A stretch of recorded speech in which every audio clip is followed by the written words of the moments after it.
We know there are many of you who, for whatever reason, struggle with the idea of what is often termed the traditional family or the perfect family. Perhaps abuse has darkened the brightness of what might have been a celestial home. Perhaps divorce has left you on your own, searching for answers about the past and protection for the future. Perhaps you're prayerfully and patiently still waiting for the blessing of being united to your own eternal companion, or having children you cannot yet bear. For our faithful LGBT friends, perhaps your heart and mind are struggling to find hope and peace, your place in the eternal picture. Please, all of you, know this. We see all of you and we love all of you. If you will be faithful and keep your covenants with the Lord, I promise you that every opportunity and every blessing enjoyed by others will be afforded you in the Lord's divine timetable. And I mean every opportunity and every blessing.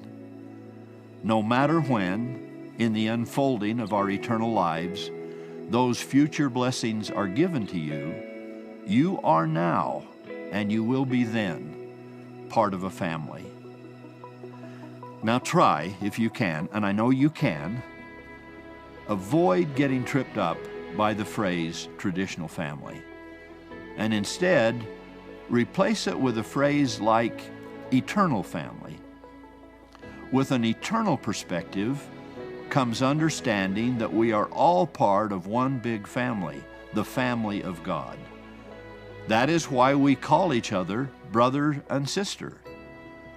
Imagine a world where people understood our true family tie to one another. What civility would we cultivate? What division would we avoid? What love would we let warm our devotion and divine connection to one another? Now hear me out on this crucial point. I promise you that it is engaging in our personal family history and the temple experience it leads to that we discover the reality of our eternal relationship as brothers and sisters in the family of God. That great realization can repair family rifts, if there be any. It can heal bruised hearts, if there be any. And it can unify otherwise strained relationships, if there be any, all in an undeniably powerful way. If we understood this truth, how we would treat one another differently, how we would lift up hands that hang down and strengthen feeble knees. Let's not just call each other brother and sister.